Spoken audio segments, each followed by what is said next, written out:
Cops slammed a black man for looking suspicious. Hours later, he sat in the mayor's chair. People started filming before they even understood why. 2 police officers were struggling to restrain a black man in the middle of the street. Dark suit, open hands, his face pressed against the burning asphalt. "Stay on the ground," one of them shouted. The other tightened the handcuffs until the sound of metal sliced through the air.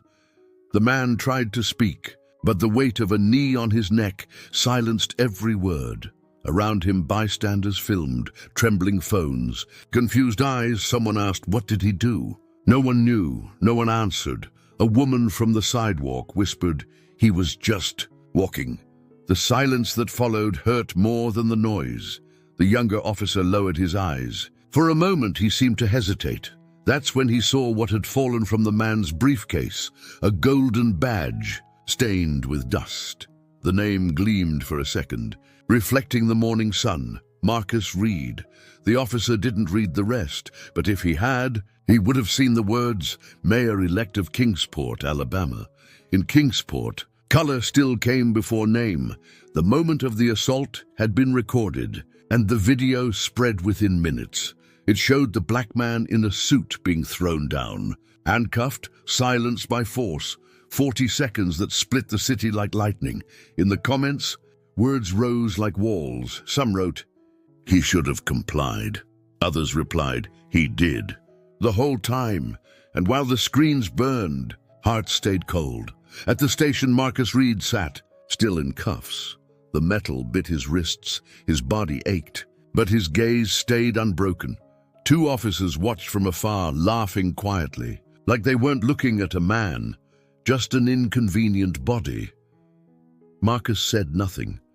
He only breathed deeply, staring at the cracked floor where bits of asphalt dust still clung. Thought of those who came before him, who learned too early the price of dark skin in a country that still confuses color with guilt. A few blocks away, in the city office, Ellen Foster watched the video for the 3rd time. The coffee on the desk had gone cold. Her hands trembled. When Marcus's face appeared on screen, she covered her mouth. Oh my God, that's the mayor-elect. Phones began to ring non-stop. The press was calling, the police were denying, and the city was splitting in half. Police Chief Captain Doyle gave a statement that same afternoon. He said the officers acted according to protocol. He said the man looked suspicious, and what he didn't say was what everyone already knew. In Kingsport, a suspicious had always been the same color. In a bar, 2 men watched the news. "I bet he did something," a black woman next to them replied. "I bet you wouldn't have to." The city fell silent after that, a silence of shame, a silence of fear, a silence of truth. Inside the cell, Marcus lifted his eyes toward the high window. Light filtered through the bars, slicing the heavy air. He took a deep breath and whispered, "They don't know who I am." And maybe in that moment, neither did he. Not the full weight of what was about to begin. In that room, power had the sound of typing and the smell of disdain. Their laughter died before the echo did. Marcus had been sitting there for hours. Still, the handcuffs were gone. But the shape of the metal remained on his skin, marked wrists, weary body. In front of him, a metal table. Behind, 2 officers watching, laughing quietly, as if it were just another show. The clock on the wall ticked slow seconds. Once in a while, a click from the keyboard cut through the air. One of them typed the report, inventing words that hid the truth. "Partial resistance," he muttered. "Necessary approach." The other chuckled. "Another case closed." "Full name," said the older one. "Marcus Reed." The younger frowned. "Reed, how do you spell it?" With 2 E's, he typed slowly, savoring the delay. No one apologized. No one asked questions that mattered, only procedures, forms, and a coldness that hurt worse than the bruises. Then the phone rang. The sound sliced through the room like a blade. Captain Doyle picked up, annoyed. "Yeah?" On the other end, a trembling voice. "Captain, it's about the man you've got in custody." "The suspect?" "No, sir, the man." "Spit it out." There was a pause. The voice came quieter. "He's the mayor-elect. Marcus Reed. Silence. A silence heavier than all the words ever spoken in that building, the kind of silence that makes the oppressor hear himself. Doyle took a breath, looked through the glass at Marcus, and went pale. The younger officer's smirk vanished. "What is it, Captain?" "Delete the report, now." "But why?" "Because—" He hesitated. "Because that man is the one who'll decide if we still have badges tomorrow." The typing stopped. They stared at each other, unsure whether to sit or to apologize.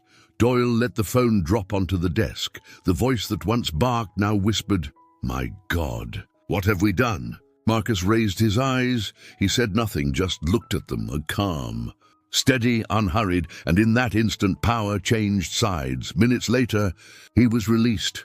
No cuffs, no apologies, no eye contact. But as he stepped out of the police station, Marcus saw the cameras, the crowd, and a new sound filling the city. The sound of fear turning into shame.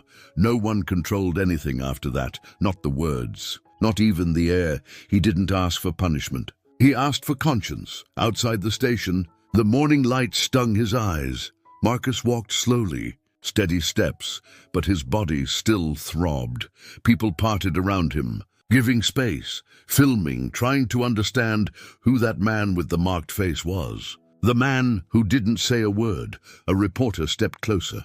"Mr. Reed, do you intend to sue the police?" Marcus looked at him as if searching for another question inside that one. "I intend to teach," he replied. The crowd went silent.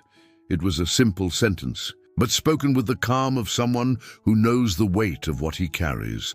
He looked back at the building behind him. White walls, worn lettering, the same place he had defended so many times as a citizen. Now he knew what lived inside. He knew what needed to change. Ellen. Foster caught up to him in the middle of the street. Her face was a mix of relief and guilt. "Marcus, the entire press wants a briefing." He took a deep breath. "They'll have one. But not today. So when? When I can speak without anger." She understood. It was the difference between reacting and transforming. Marcus bent down and picked up the golden badge someone had left on the hood of a car. He ran his thumb across the scratched surface. That mark, he thought, deserved to stay. It was a reminder of what could not be forgotten. He lifted the badge to eye level. The sun reflected the name Mayor Marcus Reed, and in the background, the sound of the crowd began to swell, no longer fury but hope. Truth doesn't shout. It waits for the right moment to be heard. The news had already reached the country. Within hours, Marcus Reed was no longer just a name. He was a mirror. Some called him a symbol, others a threat. He didn't want to be either. He just wanted no one else to have to live what he had lived. That afternoon, sitting in the still empty mayor's office, he watched the video in silence. Every second was a painful memory, but also a tool. The shaky camera showed his body falling, the voices, the clink of handcuffs, and in the background, a woman's voice, the same voice that said, "He was just walking." Marcus paused the video, rewound, listened again. The voice was close, someone who had been there, who saw everything. Hours later, she walked in, Camilla Jones, hair tied back, steady gaze. "Phone in hand. I was the one who filmed it," she said. "And no one is taking it down." He was quiet for a moment. "Why did you film?" "Because I'm done watching and pretending I didn't." Marcus nodded slowly. In that moment, something shifted. It was no longer him against the system. It was the start of a chain. "I want to use this video," he said, "but not to hurt anyone." Camilla stared at him, surprised. "So what for?" "To teach what happens when humanity is forgotten." The silence between them was brief, but dense. Camilla handed him a flash drive with the footage. "Then teach." "I'll be there to see it." Marcus closed the leather folder. Inside it, the video, the same folder that days earlier held his inaugural speech. Now it held something bigger, proof that dignity could be a weapon too. Not every scar is a memory. Some are direction. The city still spoke his name out loud, in the squares, on the radio, in barbershops. Some asked for justice, others asked for silence, but all Marcus Reed asked for was time. He went days without giving interviews, without posting, without reacting. While the country shouted, he chose to listen. The sound coming from the streets, the churches, the kitchens, the sound of people tired of asking to be seen. At night, he wrote simple, direct words, almost prayers. It isn't revenge, it's conscience. I don't want to fire the guilty. I want to heal causes. Those lines began to fill pages, and little by little, his soul. Camilla visited him every day. She brought news, screenshots, opinions, insults. He read everything with the serenity of someone who had already seen the worst. They're going to call you weak, she said. I know. And what will you say? Marcus gave a faint smile, that the strength that changes the world never needed to shout. In the middle of the room, the golden badge rested on the table, scratched, bent, but whole. He looked at it for a long time. That small piece of metal seemed to look back. Then Marcus understood. It wasn't about what they did to him. It was about what he would do now with what remained of him. At dawn on the fourth day, Marcus stood, pinned the badge to his jacket, and simply said, "It's time." And with calm steps, he walked to the auditorium where the whole city was waiting. Before silence could become applause, it had to become a mirror. The Kingsport auditorium was full, yet it fit inside a single sound, the sound of held breath, journalists, cameras, officials, the heavy air of those who came out of duty. Not empathy. On the stage, a single empty chair. On it, the golden badge reflected the light from the spotlights. Marcus entered slowly and in silence. No security, no scripted speech, no music, no pomp. No smile, just the sound of his footsteps, firm, measured, almost solemn. He wore the same suit from the day of the assault, the marks on his wrists still visible. He placed the golden badge on the table and looked at the audience. Faces that knew his name, but had never truly seen him. The press adjusted their cameras. Captain Doyle sat in the front row. Pale-faced Camilla Jones, farther back, held her phone against her chest. Then he spoke.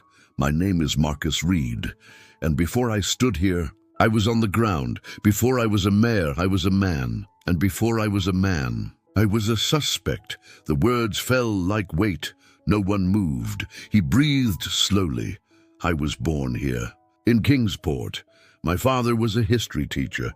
He used to say, 'Truth is the part of history that survives fear.' Today, I understand what he meant." He paused, looked at the cameras. Then at Captain Doyle. "When I was 11, the police stopped my father on his way to school. Roughly, they told him to get out of the car, to face the wall, to raise his hands. I was in the back seat, and I never forgot the sound of his keys hitting the ground while his hands shook in fear. Since that day, I promised myself I'd never get used to it, that one day I wouldn't have to explain my right to exist." Another silence, this one heavy, alive. Marcus took the remote from the table and pressed play. The video began, the same one everyone had already seen online. But now, projected on a giant screen, uncut, unapologetic, the body, the pavement, the sound of metal, the muffled cry, the knee on the neck. The city was watching itself, raw, cruel, undeniable. No one blinked. Some looked away, others cried without hiding it. And when the video ended, Marcus said nothing for a few seconds. He didn't defend himself. He didn't accuse. He just looked at the crowd and let the silence do its work. Then he spoke. Quiet. Steady, just enough. "I'm not here to seek revenge on anyone.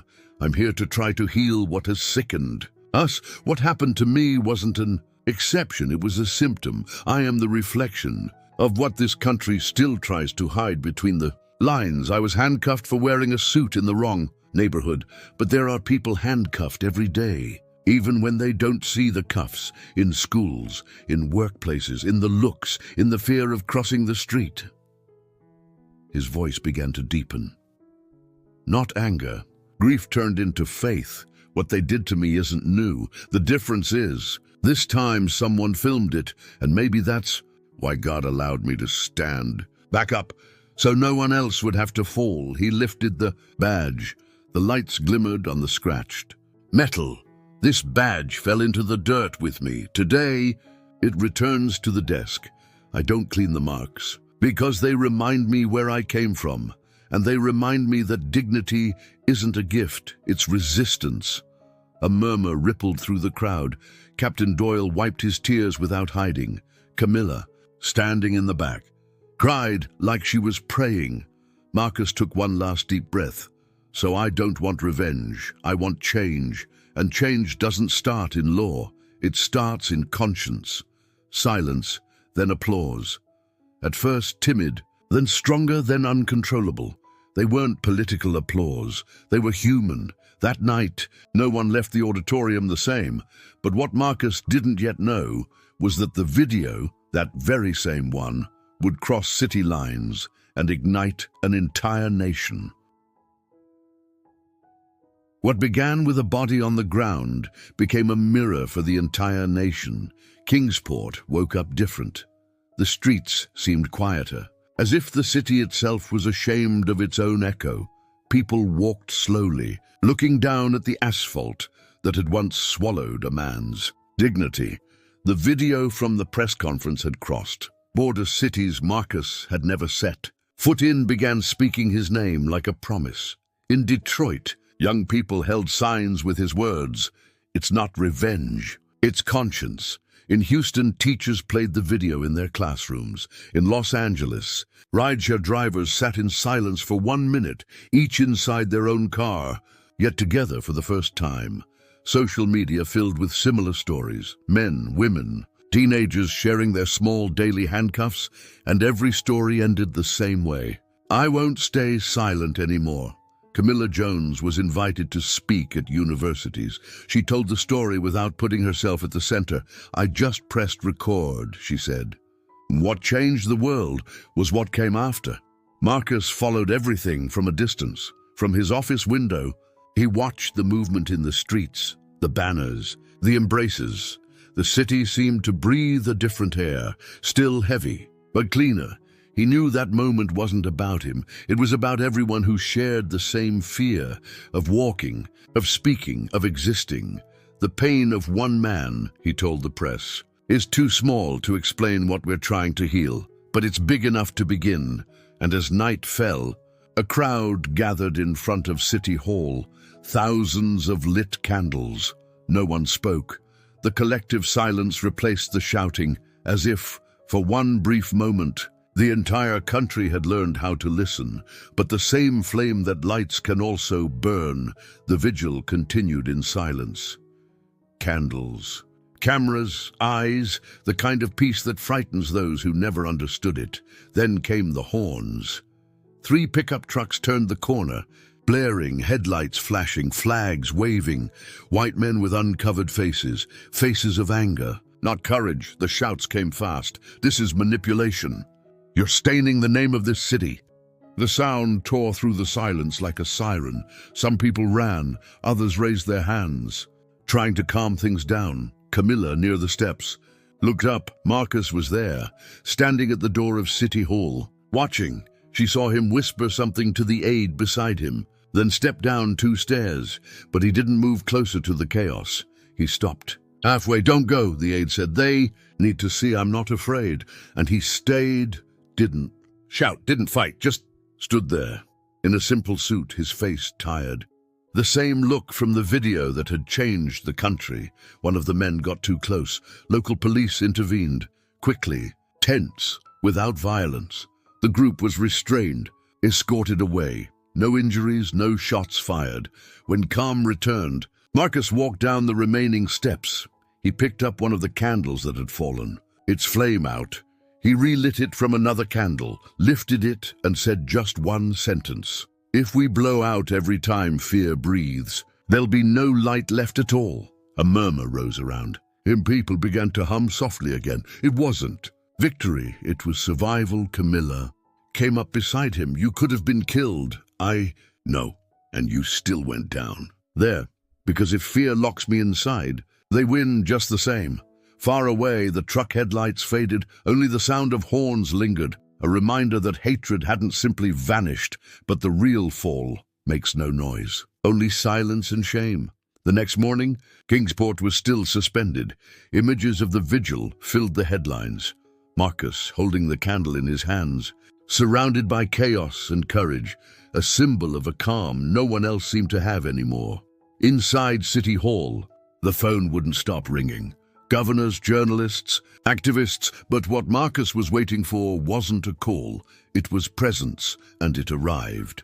Captain Doyle appeared without warning, uniform spotless, face weary. He didn't bring a speech, he brought a decision. "Mayor Reed," he said quietly, "the department needs to change, and this isn't a press statement. It's a moral order." Marcus studied him. "The change has already begun, Captain." "I want to be part of it," Doyle replied. "Not to clean myself up, to fix what I helped break." Marcus nodded slightly. "Then start by teaching your own." Hours later, they stood side by side in a small room at the police academy. No press, no cameras. In front of them, 20 officers, uniforms, hardened faces, tense silences. Doyle spoke first. "I was there. I saw the video just like you did. And if I cried in that auditorium, it's because I realized how much I failed to teach you. Starting today, the changes." Marcus stood next to him, not as an authority figure, as a witness. "What happened to me," he said, "isn't the end of anyone. It's the chance to start right." The 2 officers who had assaulted him were in the back of the room. One of them raised his hand, hesitant. "Sir, I want to be part of this program." Marcus nodded. "Then you've already started. No applause, no speeches, just the sound of chairs sliding, men standing up, for the first time unarmed, carrying only shame and willingness." When the room was empty, Doyle turned to Marcus. "Thank you for not giving up on us." Marcus replied, "I almost did, but someone has to believe in what's still worth saving. Because some changes don't make noise, you only notice them when they don't go back." 2 weeks later, Kingsport felt like another place. Not because it had become perfect, but because, for the first time, it was truly trying to be better. In the courtyard of the school where Marcus once studied, children drew with colorful chalk on the ground. Among them, a little black girl sketched a man in a suit holding a candle. The teacher asked, "Who's that?" The girl answered, "That's the man who taught us skin color doesn't matter." On the corner where it had all begun, the asphalt now bore a new sign, Dignity Street. Flowers, notes, candles, and the respectful silence of those who now walked slower. Camilla filmed the city again, but with different eyes this time. She showed what no one used to record: police officers helping paint the school wall, Captain Doyle walking without his uniform, smiling without shame, and Marcus's badge hanging on the City Hall wall, with a simple plaque beneath it, to remember that authority also kneels. Marcus moved through it all quietly. He talked. He listened, he took notes, he spoke little, but every word now sounded like an invitation. One day, as he walked through the square, someone called out to him. It was the younger officer, the one who had handcuffed him. He held an envelope in his hands. "Mayor Reed," his voice trembling. "I wanted to show you something." Inside, there was a drawing by his son, 2 men standing side by side, one in uniform, one in a suit, above them, written in crooked letters, "The day my dad learned to listen." Marcus took a few seconds before answering. Then he smiled. "Tell your son he already understands what so many adults still pretend not to know." The man nodded, eyes wet. "Thank you for not erasing us." Marcus placed a hand on his shoulder. "Thank you for having the courage to change and to do what's right." Around them, the city moved, less tense, more human. The candles that once symbolized mourning now glowed with hope. And as Marcus watched this new Kingsport, an aide approached him. "Mayor, everyone wants to know, what comes next?" Marcus looked toward the horizon, thoughtful. "Now, whatever we choose to make of all this." The truth is, no one notices when the world changes until a small town shows the way. 6 months later, Kingsport was back in the news, but this time, no one was in handcuffs. It was the grand opening of the Marcus Reed Community Centre, a simple building, white walls, wide windows, built where the old police warehouse once stood. Children ran through the halls, volunteers helped families, and in the rooms at the back, police officers and young people studied side by side. A colourful mural covered the main wall. In the centre, written by hand, "You don't teach empathy. You learn it by living together." The whole country watched the inauguration. Newspapers, podcasts, schools, all telling Kingsport's story. Some said Marcus had changed the system, but those who knew him knew the truth. He had simply reminded the city that systems are made of people. Camilla Jones was now a respected, nationally known journalist. Her first documentary was titled Dignity Street. The film ended with images of the place where it all began, the same asphalt, now covered in children's drawings. Among the shapes, one stood out, an orange flame, as she narrated. The audience saw Marcus walking down the street, no security, no badge, greeting people with a quiet smile. A little boy ran up to him. "Holding a candle, can I give you this?" he asked. Marcus knelt down. "What for?" "So you remember never to let it go out." He took the candle and lit it. "I promise." "But you promise too." The boy nodded. "I promise." The scene ended with the camera pulling back, the city lights flickering like small promises, and as the narrator closed the documentary, one question appeared on screen. What if what happened in Kingsport happened in your city? What would you do? Some stories end, the ones that matter keep living in those who listen. Kingsport moved forward. So did Marcus Reed, but what was born there no longer belonged only to that city. It belonged to every place where silence still hurts, to every street where fear still walks disguised, and to every glance that still decides who's suspicious before knowing who's human. If this story touched you, maybe it's because deep down you carry a piece of it too, because you heard what truly mattered, not the pain, but what we did with it. Sometimes all it takes is remembering that empathy is also courage. So before you go on with your day, do yourself a favor. Look around. Is there someone invisible near you? Someone who just needs to be seen? Share this story with them. They'll know they're not alone.